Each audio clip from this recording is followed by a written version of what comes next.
Okay. Once again, good morning to all. In the previous session, we discussed about lexical analysis and role of lexical analyzer. So today, once again, I'm going to give some tips on that particular lexical analysis and role of lexical analyzer, and then we lift off some two slides, last two slides. So once again, I'm going to revise those content now. Um,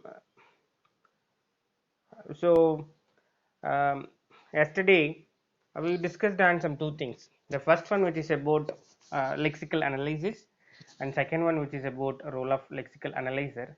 In short, suppose if we have to describe about these two topics, so lexical analysis, which is going to be an um, first phases of your structure of compiler. That's going to be an first phase of your structure of compiler, and this is going to be the primary and most important phases, because based on this particular phase only all the phases it used to perform its work.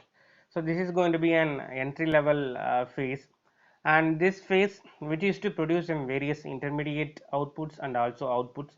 The intermediate output is nothing but the lexemes. So soon after scanning process it used to produce lexemes first, and after producing the lexemes it used to make those entries in symbol table, and then it used to generate token. While generating token, it used to have some two forms or two components as token name and then attribute value.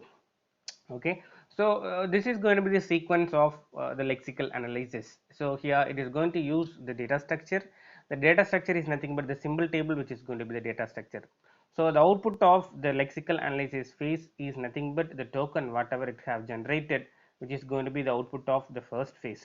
And this output will be feed as an input to the second phase. The second phase is nothing but your syntax analysis phase. So in this second phase, that particular token will be taken as an input and it used to process and it used to generate parse tree. So here we have two tools. The two tools are the first one, which is going to be about lexical analyzer, and second one, which is about parser. So these two tools which used to interact, so you have some diagrammatic representation in role of lexical analyzer. So in those diagrammatic representation, we have learnt about how those two tools which used to interact, and what is the command it used to interact to get the frequent tokens whatever that we have in the source code. So what is the next token that we have in the source code? So that will be fetched by your syntax analysis phase or your parser from your lexical analyzer. So using the command get next token. So this is going to be the one of the function or command which has been used by your parser to get the next token present in your source code. Okay, so where this is going to be, this is the way how your lexical analyzer and parser will interact, where between this lexical analyzer and parser you will have symbol table. So some of the information will be stored in the symbol table and it will be accessed from the symbol table, and your parser which is going to make use of those things. And so this is going to be how the lexical analyzer and parser which used to interact, and finally whatever the output that these things is going to produce, that will be feed as an input to the subsequent phases that we have in structure of compiler. Okay, move to the fourth slide, the working of lexical analyzer. The working of lexical analyzer. Venusri, move to that particular slide, So in that particular slide, you have some of the characteristics or the working nature of the lexical analyzer. So the first work that it used to perform, your lexical analyzer it used to perform is the identification of lexemes. Okay, that's going to be the first and at most important job soon after scanning process. That's going to be the first process it's going to do, your lexical analyzer it's going to do. So identification of lexemes. Okay, and then the second one, which is about stripping out comments and white spaces. So this is going to be the second work that it used to perform. So stripping out comments and white spaces, which means it used to take all those blank spaces and then comments whatever that you have. So it normally compiler which used to ignore the comments, it won't consider the comments. So normally to include the comments in your program, we used to use single line comment option and multiple line comment option. So to use the single line comment option, we used to do backslashes, and then we used to type whatever the thing that we have to include in the comment. And then the next one, for multiple line comment, we used to use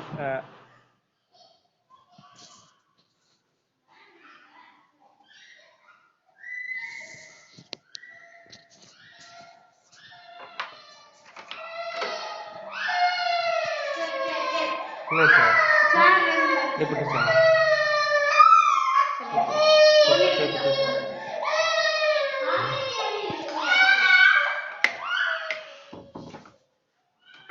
So the next one, which is about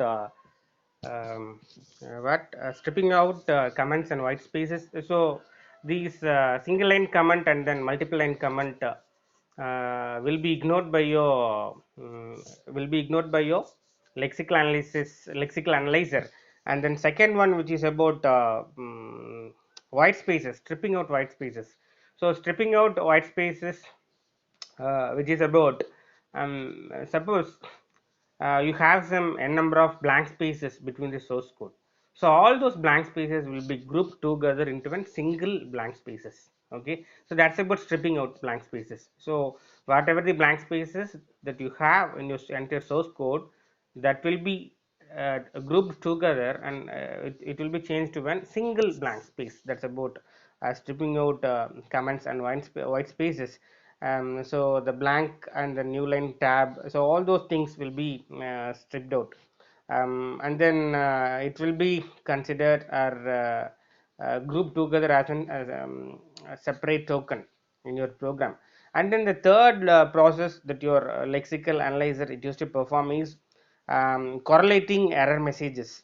Okay, so whatever the error messages the program have, so all those error messages will be identified, and then whatever the corresponding line the error occurred, so along with your line number and the type of error, it will be reported by your compiler. Okay, so along with the line number, the error message will be reported to the user or programmer, so those who have code that particular program. So this is going to be the third process. And fourth process, which is about macro preprocessor, or else we used to call it as in the expansion of macros. So as we discussed yesterday, we have two things here in macro processor and expansion of macros. So normally at the header file we used to include some macros. Okay, so whatever the code that is being coded for that macros will be expanded automatically within your program. Languages like C and C++, you have macros, so you could, along with your header files, you could define macros, so that will be expanded automatically during compilation process. And then second thing, which is about whatever the inbuilt functions that you have, like printf, scanf, or whatever may be the input functions that you have in your programming language. So all those functions, whatever that we have, inbuilt functions that we have, that will be expanded automatically during the compilation process at the background during compilation. So we may not know how those functions used to work and how those functions used to process whatever that you have given as an input to those functions, but it will be expanded automatically during the compilation.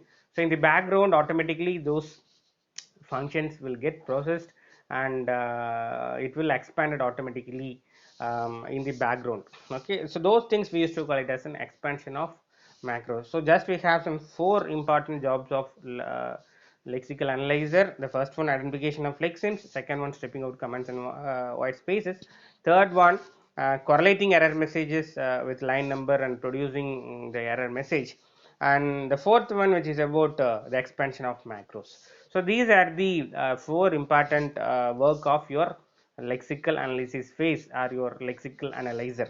Okay, and then next slide, ma.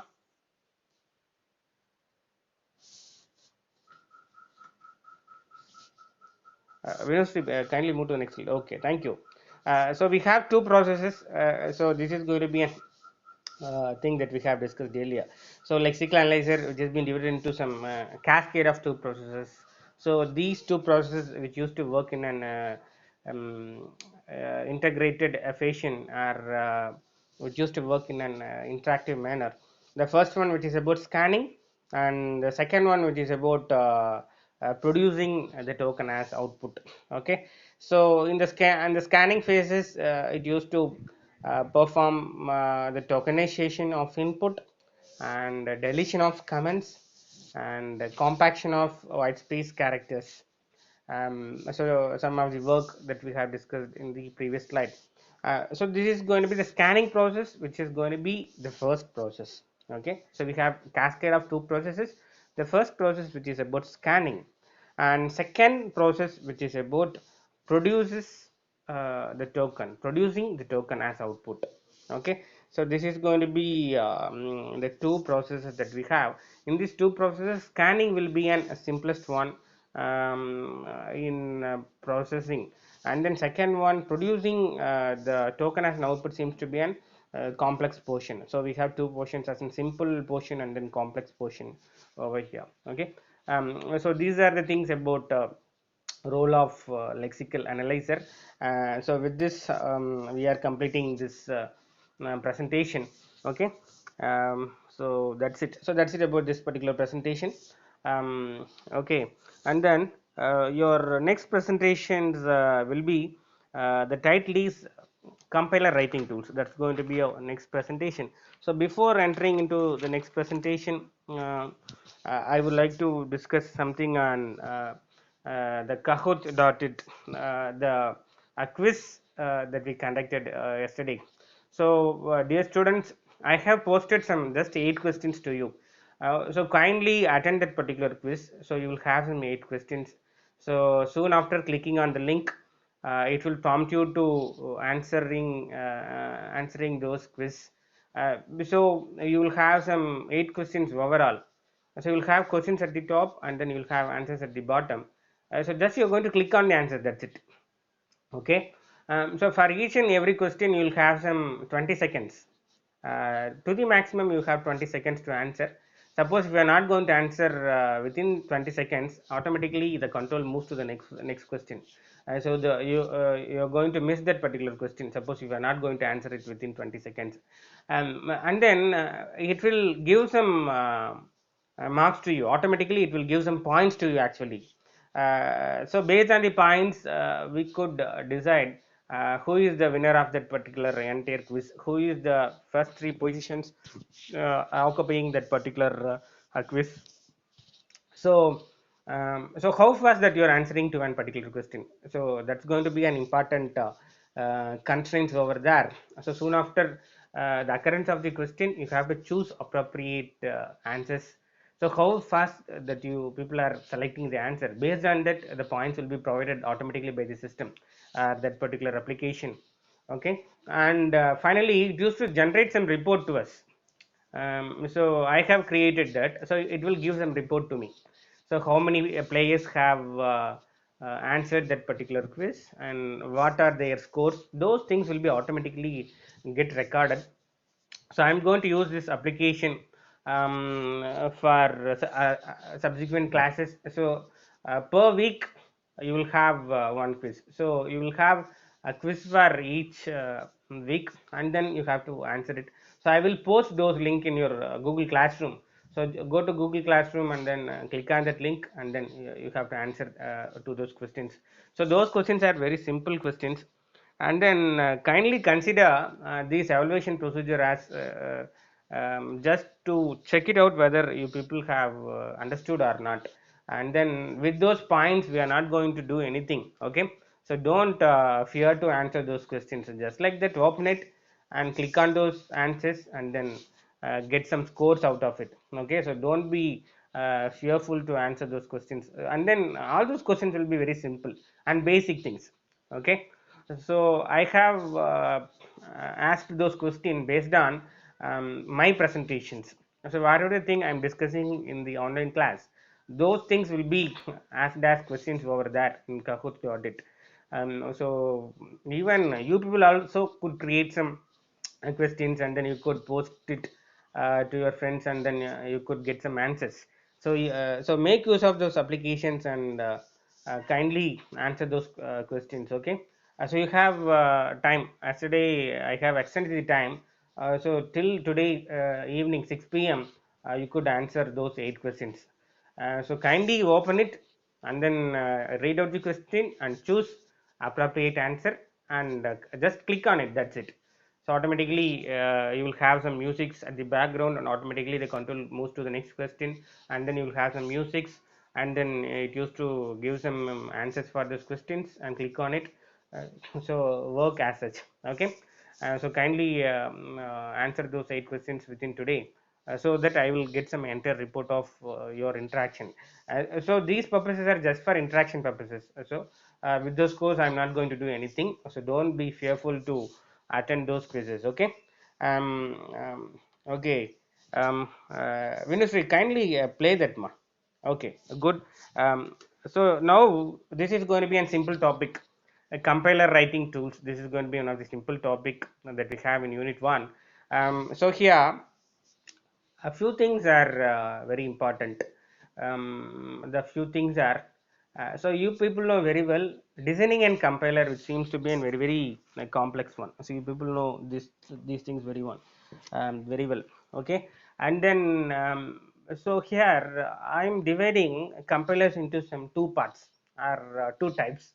The first one as a simple compiler, and second one which is going to be an automatic compiler or advanced compiler. So simple compiler in the sense, so it used to find the error, and then it used to give some messages to you. That's it. It used to report some messages to you, and using those messages you people are going to correct those errors, and then you're going to execute your program. So this is the normal way how we used to execute our program. Okay. So that's about simple compiler. It used to find the error and it will report it to you. So that's about simple compiler. And then the next one, which is about advanced compiler. So these advanced compiler, it used to do some three process. The first one which is about finding error, and second one which is about reporting error, and third one which is about correcting those errors. Automatically it used to make some guesses, and then it used to correct those source code whatever that you have typed. So among these two compilers, sometimes the advanced compiler seems to be best, but sometimes it won't be best one for us, because so it used to guesses, and then it used to correct. So it's going to make its own guesses. So there are going to be a problem over there, because the humans they used to think in a different manner, where the machine it used to think in different manner. Okay. Sometimes in artificial intelligence process also, we won't able to expect the proper output whatever that we expect. Okay. And then it won't produce some proper output what we expect. So similarly the machine, suppose we are going to give a program to machine, and then suppose the machine is going to correct, then sometimes it used to produce an appropriate output, and sometimes it won't produce appropriate output. So that's going to be a problem. So according to me, we have two compilers, simple compiler and advanced compiler. So simple compiler, which seems to be an best one, and then we are using the simple compilers only for most of the programming languages, and then we are using some testing tools, and then we used to test it. And then advanced compilers, for some purposes we used to use advanced compilers. Suppose we have to complete a development of an entire application at the fast paced manner. At those times we used to use those advanced compilers. So we have two types of compilers, a simple and advanced one. And then the next one, which is about, so already I have given an example to you people. So to design the Fortran compiler, it took some 13 years of time. Okay. So with this we could analyze, or we could guess. So so how complex designing of a compiler is. So designing and compiler seems to be a very very very complex one. So those things are very important thing here. And then here we are going to use some tools. The tools is nothing but your compiler writing tools. Okay, so we used to call it as an compiler writer. So here a programmer or developer, they are going to make use of this compiler writer, or they are going to create their own compilers. So we could consider it in two forms. They are either they are going to use the compiler writer, or else using compiler writer they are going to create their own compilers. Okay, so that's the things about compiler writing tools. So we have some tools. Using those tools we are going to write the compiler, or we are going to create a compiler, or we are going to create a prototype of a compiler. That's about compiler writing tools. Okay, so using tools we are going to create a compiler. And then the next problem here is we won't able to create an entire compiler. Okay, so using compiler writing tools we are going to create a compiler, but it wouldn't be possible to create an entire compiler. So once again we have to move to the structure of compiler. We are going to take each and every phase, and then for each and every phase we are going to create a compiler, or a parts of a compiler, not an entire compiler but parts of a compiler. So these compiler writing tools which is being used to create a parts of compiler, not an entire compiler. Okay, so that's the thing about this one, compiler writing tools. So you have some modern software development environments, and then you have tools, so like language editors, and then debuggers, and then version managers, profilers, and test harnesses. So these are some of the software development environment that we have. So using these environment, automatically we would be able to create applications, and then test the applications, and then we'll be able to run the applications. So with this uh,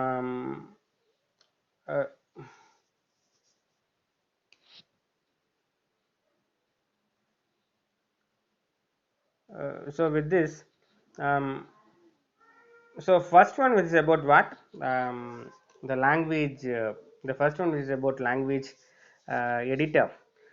So language editors, you people know about language editors. For example, for C and C++ language, we used to use what, we used to use the turbo C as an editor, and then this editor which has some inbuilt compiler with it, and then it used to test the program, and it used to produce the output. So this is going to be the thing that we have. And then next one is about debugger. Debuggers in the sense, suppose in your source code, suppose if there is going to be any bugs, to find out those bugs and to correct those bugs we need debuggers. So normally we have some two types of errors. The first one which is about error, and second one which is about bug. Okay, so we used to call errors in two different forms. The first one which is about errors, and then the second one which is about what, bugs. And then could you people could differentiate or give me answers, or as what is mean by error and what is mean by bug, in just in two words, or in as a line. So you could give your answers in your chat box bar. So type answers in your chat box as the difference between bugs and errors. What is mean by bugs and what is mean by errors?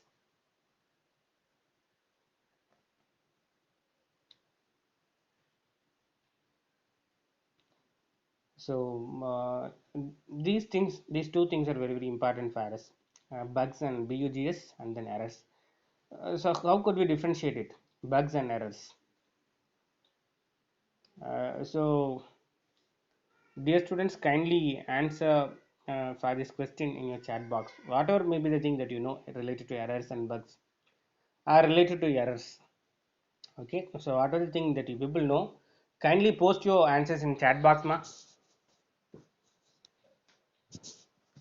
So I want everyone to answer for this question. The differences between errors and bugs.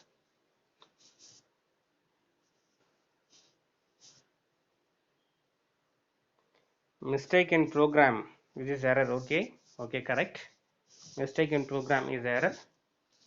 Any other answers? Mistake in program is error.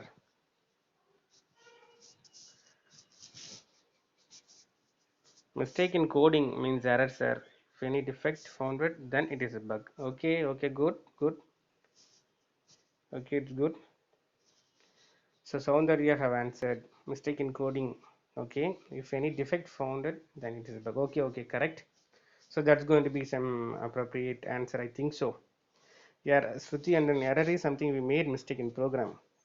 Bug is not initialize the appropriate variables. Okay, and then Induja fault in computer program bugs. Okay. So most of you have answered it correctly, and then you are coming closer to the answer. Okay, so very good, and then so thank you for answering this question. And then Jyoti Kumar also have answered bugs is an error fault in computer program or software. Okay, good. So this is going to be some of the answers that we have. The difference between bugs and errors are, normally errors could be identified by your compiler or your interpreter.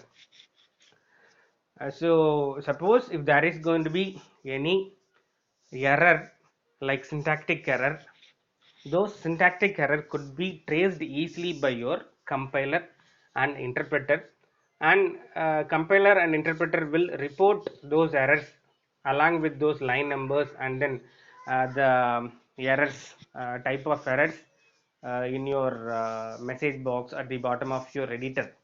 So those things we used to call it as an error. Bugs in the sense there is no any syntactic error, but logically there will be some mistakes or there will be some problems in your logic of your entire program. So those logical problem whatever that we have in the entire program, we used to call those logical problem as bugs. So this is going to be the difference between errors and bugs, where errors could be identified by your compiler and interpreter, where the bugs couldn't be identified by your compiler and interpreter. The bugs could be identified only during the implementation of that particular application. Okay, so normally in software environment, where software industries, they used to develop some softwares and they used to test all those applications or all those modules in the applications, and whatever the error that the system is going to produce, they used to correct it, and then they will make the application or program to execute.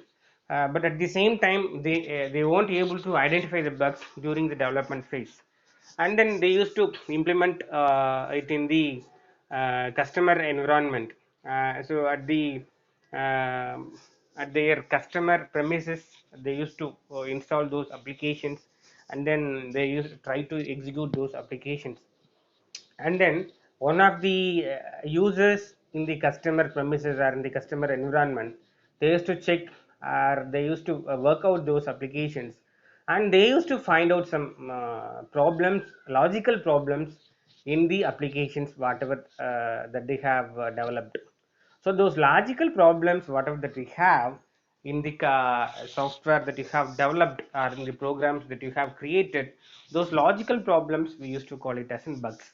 Okay, so this is going to be the answer or differences between errors and bugs.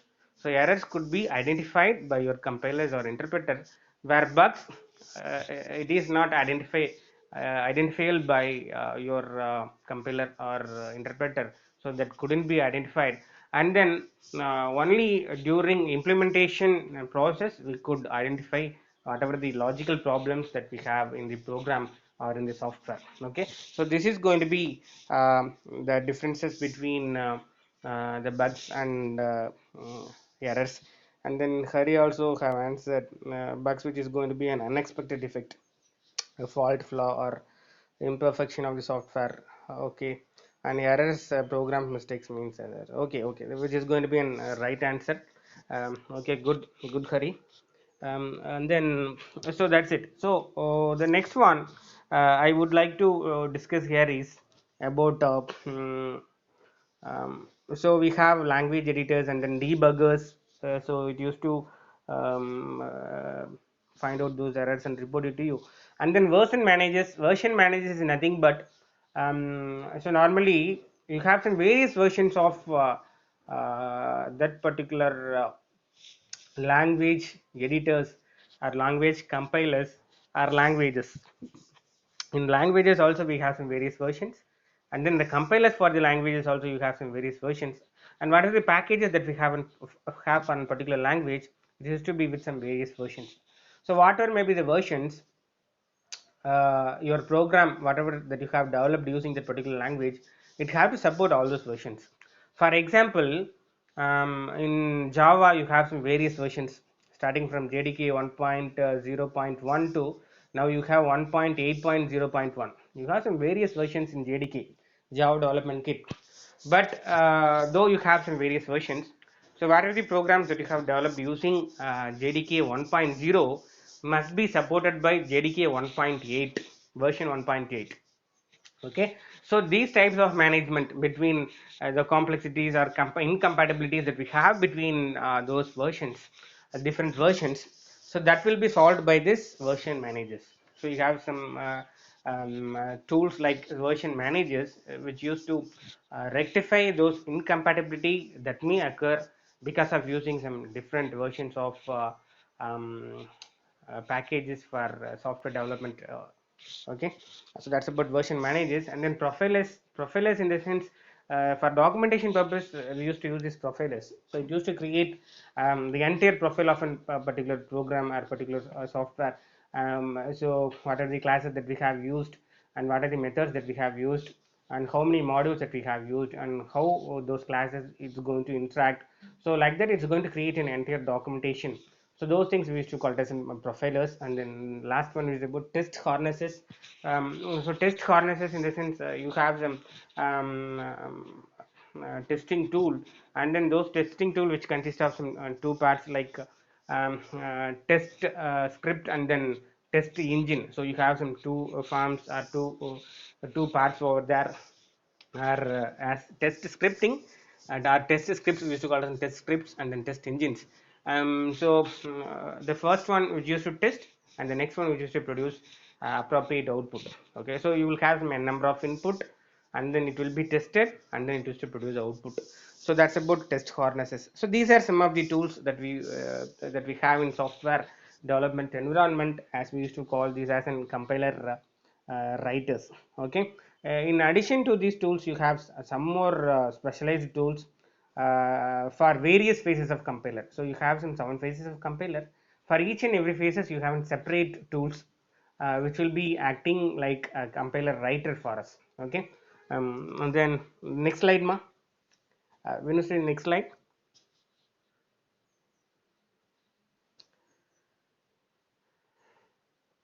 Then before discussing on this particular slide, I would like to um, discuss on some concept named as in pauses. Okay, so this that particular concept we used to call it as in pass, PASS pass, or else we used to call it as in passes, PASS passes. So this is very important thing. Passes, about passes. So passes means, for example, by grouping of a few phases we used to call it as an pass. Okay, so in structure of compiler, a total of 7 phases that we have. By grouping of a few phases we used to create a pass. Okay, for example, first I'm going to create the analysis part like lexical analysis, syntactic analysis, and semantic analysis. By grouping all those phases, I'm going to create a separate pass. Okay, for example, pass 1, that's going to be pass 1.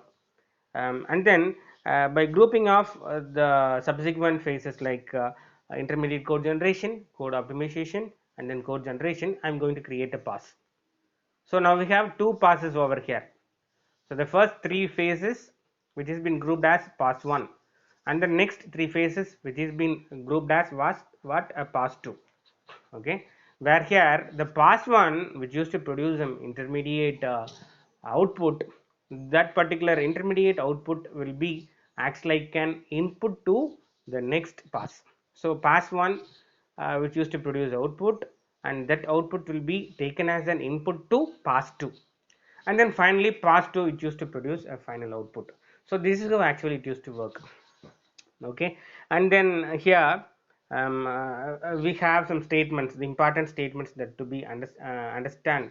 So the important statements are: as the number of passes increases, the time of execution increases, and there will be more number of intermediate output. Okay, so as the number of passes increases, the time of execution will increase, and the intermediate that it is going to produce also automatically will be more. Okay, and then the second statement: as the number of passes decreases, the time of execution will decrease, and there will be less number of intermediate output it's going to generate. Okay, so this is going to be the statements that you people must keep it in your mind. So for this you will have some representations.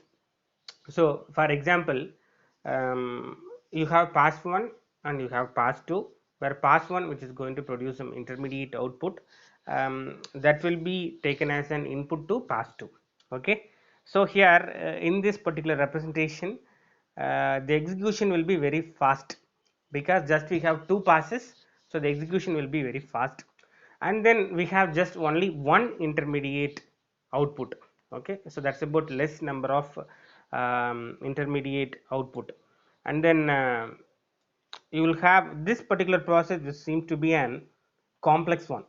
Okay, because we are grouping all those phases and then we are creating an pass. So automatically this particular conversion process seems to be a very complex one. So this is going to be at one side, and the other side you have some various passes, like pass 1 lexical analysis alone, which is going to be pass 1, and then syntactic analysis alone, which is going to be pass 2. Like that we are going to take each and every phase and then we are going to create it as in pass. So you will have some numerous passes like pass 1, pass 2, pass 3 and pass 4. So you will have more number of passes here. As the number of passes increases, automatically the number of intermediate output also will increase.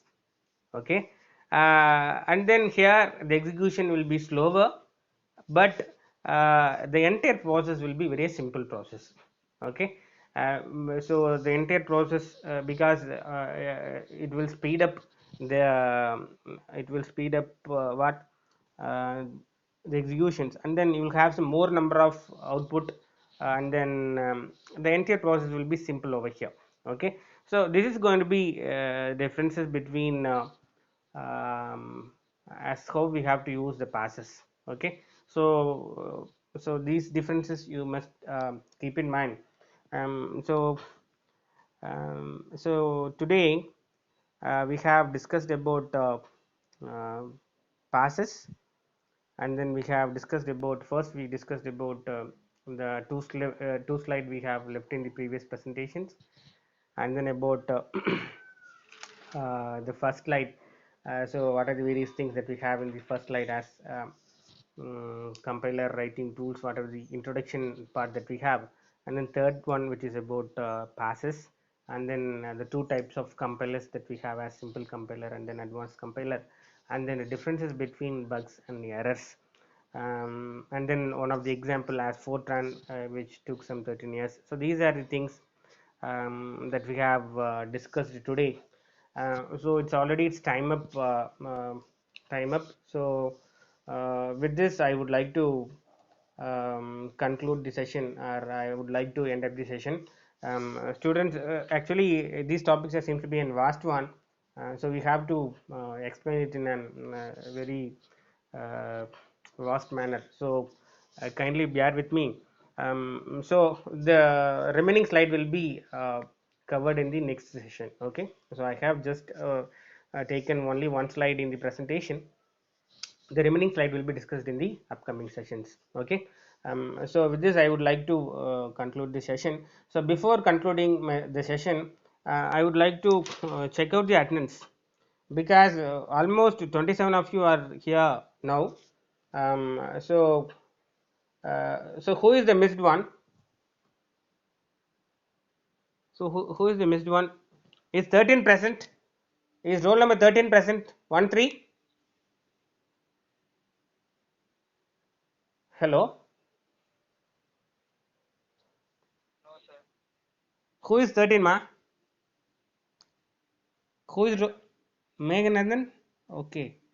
Okay. Okay. Meghanathan alone is absent. Okay. Okay ma. Okay. So thank you students. Thank you for listening. So with this we could stop. Okay. Thank you ma. Thank you all.